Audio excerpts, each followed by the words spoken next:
America का इंतहाई अहम इकदाम, यूक्रेन को खतरनाक हथियार देने का ऐलान। मीडिया रिपोर्ट्स के मुताबिक अमेरिका ने रूस के खिलाफ जंग के लिए यूक्रेन को क्लस्टर हथियार देने का ऐलान कर दिया है। बाइडेन ने फैसले को मुश्किल मगर जरूरी करार दे दिया। कहा, फैसले से मुतल्लिक अमेरिकी थिंक टैंक और इत्तेहादियों से भी बात की थी। यूक्रेन के पास असलहा खत्म हो रहा है। अमेरिकी कौमी सलामती के मुशीर जैक सुलिवन ने अमेरिकी सदर के फैसले से मुतल्लिक प्रेस ब्रीफिंग में कहा कि क्लस्टर हथियारों के खतरे से आगाह हैं, तब ही फैसले को आखिरी कोशिश तक मौखर किया।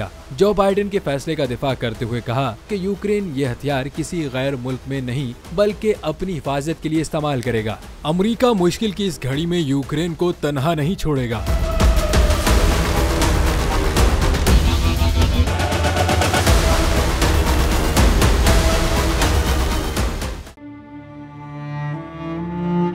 अवाम के लिए एक और मुश्किल, आटे की अदम दस्तयाबी पर अवाम परेशान।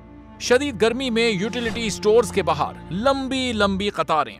बोल ने निभाई सहाफती जिम्मेदारियां, पहुंचाई घर घर ये आवाज। इस्लामाबाद के यूटिलिटी स्टोर से सस्ते आटे का हुसूल शहरियों के लिए ख्वाब बन गया।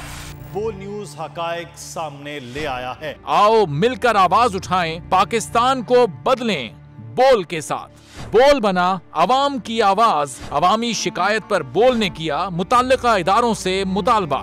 सुबह 6 बजे से आकर ये लोग आटे का इंतजार करते हैं। 7 बजे आई और नहीं मिल रहा है आटा, पैसे नहीं होते तो उधारे लेकर आती हूँ। वो कहते हैं जी 7 खजूर लाजमी लें। हमारे पास आटे के पैसे नहीं होते तो खजूर कहाँ से लें? क्योंकि बोल है पाकिस्तान का नंबर 1 न्यूज चैनल। सब्सक्राइब करें और बेल दबाएं ताकि कोई खबर रह न जाए।